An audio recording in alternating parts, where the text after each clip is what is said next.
Hello, welcome. So happy to have you here on this video. Okay, today I pulled from my favorite deck, which is the Spirit Rebel deck. Sacred Rebels Oracle deck. Love it. Beautiful, beautiful cards. The card today is this one right here. The word wants to be written. The word wants to be written. The visuals on this are unbelievable. Actually, I just found out that the artist is a Canadian and she doesn't live far from me. So pretty cool. Lives on an island on the outside of Vancouver. Okay, so let's read this, and I have things to discuss about this and a little personal story. So what it's really talking about is you might have been taught that creativity is something you have to work hard for to access, or finding your life purpose is so difficult that you need to search high and low for it. Man, have I been there. I think I spent most of my whole life searching, looking for my life purpose. I wanted to do it. I always wanted that since I was a little child, right? So you don't have to struggle so much. It's more about allowing space for it to manifest, for it to come up. Let the energy flow. The real struggle is not finding something. It is more about letting go of the idea that you need to search for your path in the first place, that we have to find it outside of us, that it's going to be hard, that we have to search for it, that it's not easy, that not everybody has one, that not everybody gets to do this, which is not true at all. And this is something that I truly found out. I was always searching for my purpose. But when you look at the things you've been doing, right? The things that kind of come natural to you, and the things you like doing, the things you spend time doing, the things you do. So for me, here's what I discovered. I always read books, and then I kept a journal and wrote out notes thinking, oh, I'd love to tell this to someone sometime. But even before that, me and my neighbor would do little concerts for the neighborhood kids, and we'd charge. And we'd sing and we'd dance, and then we'd have them come to our little concerts. So I did always love being in front of people. I actually liked being on stage. I liked to kind of be that show person, but I'm actually very introverted and very shy. So it is really funny, but I have that side of me that always needed to be expressed. It's like I need to express things from me, right? So now that I look back, so I became a personal trainer. I started working out and was really good at working out and got my body really chiseled and looked really good. Then I became a personal trainer.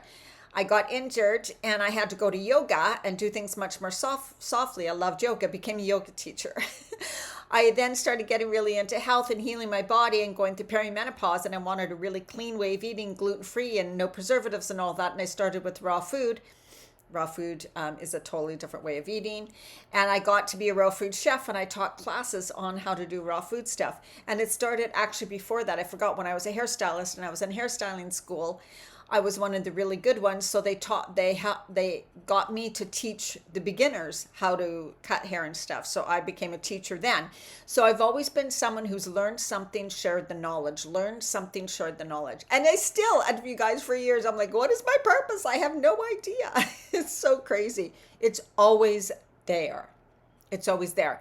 But some people may have things like, being a good negotiator or being a good planner. Like you may have done things for your family or with the family if you have kids now, and you plan things and you're really good at scheduling. That too could be your purpose and your passion and what you're, right? We don't also have to make a living at it. So a lot of times people look at things that I need to get paid. If it's my purpose, then how am I going to get paid for this? Like, how am I going to do it, right? So there's different ways of confusing it, but I want you to start by just looking back at what are some of the patterns. Like for me, it was learned something, I want to share it. I learned something, I want to share it, right? And I still do that with these YouTube videos. Absolutely. It is truly what I'm here on this earth to do. And it can, as you see, it can go from personal trainer, yoga instructor, healthy eating, helping women through perimenopause, menopause. When I went through that phase, lost the weight. So I was sharing my knowledge and teaching and helping women, right? So what is it for you? I guarantee you it's there. And this is the thing, it just arises within us. But as this says, which is very true, if we were raised in a way where we were really suppressed or told that would be stupid, there's nothing, go get a school, the only option for you is to go to university, get this type of a job, then that kind of shuts it down within us. It shuts that part. And that's what also kind of happened to me. Especially being raised in the 60s and 70s, there was no internet. It's not like I was just going to be able to jump on a stage somewhere, right? So, anyways, it's just so funny how it all comes out. But yes, it could have been suppressed in you, and still now you're not confident, or now you hold the belief still that it's like, well, there's nothing I can do. Like, I don't really have any talents, or I don't really have any gifts, or I don't really have, right? If you're saying those things, it's because you have suppressed that or been told that. It's a belief you took on. And I wrote down this quote today: belief is self perpetuating. When we believe something, we will find evidence for it. When we believe something, we will want to prove it. Guilty, total guilty. When I was a very independent woman and didn't want a guy to take advantage of all that, I became a strong, strong woman. What did I reference that to? I'm a bitch. You don't want to really date me. I'm very strong woman. I have to have things my way. I don't compromise. I'm a bitch, right? So it's because I believe, like in my head when I was younger, I thought, well, I don't want to be weak. So I want to be a really strong, independent woman. And then lots of times in our society in the 60s, 70s, and early 80s, a strong, independent woman was kind of looked as, well, she's probably a bitch. She's power hungry, right? So all these things come up and come through us. And I want you to just think back on your life and go, what are some of the things I really thought? What are some of the things I love to do? What are some things that I find myself doing over and over and over again? Or what have I suppressed? Or what do I really believe is not possible for me? And maybe I'm going to take a look at that because maybe it is, right? The natural self hasn't gone anywhere. So your natural essence, your natural gifts, who you're truly meant to be has not gone anywhere. You can be freed to realize that the shame, so sometimes we were made to feel shame for certain things. So you can be freed to realize that the shame is just an emotion. This shame or not good enough, low self-worth, those are just emotions, and those are beliefs that are not true. They don't have to be true, right? They are not the truth. They are not the truth of who you really are, not at all. And you can defy any hold that has ever had on you and your ability to love yourself. You can change that because you can decide to go, I think that's great, all the things I have discovered in life. I think it's great, all the things that I still desire to do. For me, I thought, oh my God, I never stick with anything I do. Go into one thing, then into another thing. I love to discover. I love to learn new things. I love to try new things. I just move on to the next, on to the next, on to the next. And that was seen as irresponsible. Can't stick with anything. How are you ever gonna, never gonna have a pension? You're never gonna have this. That's unsafe. Of course. In our parents' time, it was unsafe.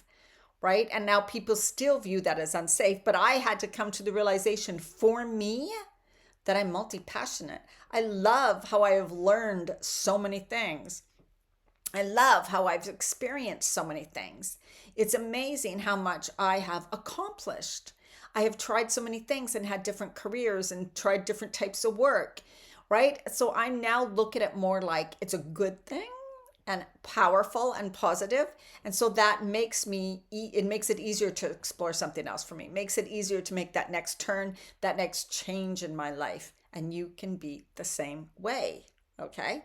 So don't look down on yourself.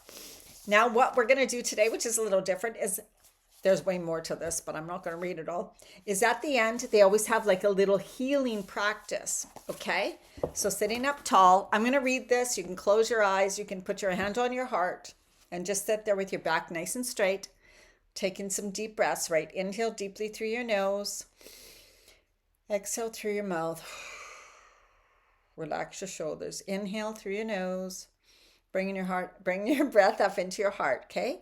Focusing on your heart center, expanding through the heart and through the breath, through the chest. And exhale and relax and bring that energy down, down, down, grounding into the center of the earth, right? Continue with that breath. Inhale through your heart, feel your heart expand, feel a beautiful inhale, a beautiful love and light. And exhale, let go, release as I read this, okay? I now choose to forgive and release any person, situation, or circumstance that has ever been a source of shame or shaming for me, whether conscious or unconscious. I now release this from my body, mind, and heart through unconditional love. I choose to claim myself instead. I love, accept, and claim all of me under the loving protection and wisdom of life. I choose to live as myself now. I call on the unconditional loving assistance that life wishes to send me for this journey. I honor my creative power and my inner worth. So be it. There, I love that. That was such a good one. And when I read it, it just came so true to me because I just remembered growing up how I felt like I didn't fit into any job or any career. I didn't really want to go to university because I did for a while. Didn't even know what I would study. Studied psychology and anthropology. But if you've kind of felt like, oh, I don't fit into the norm and maybe I have no purpose or nothing to offer this world, that is not true. That is not true. All right? It's time to explore you, and it's time to know that you matter, you're worthy, and you are here. And just your presence in this life makes a difference. All right, make sure to like, subscribe, feel free to share this video, and until the next video, have an amazing day.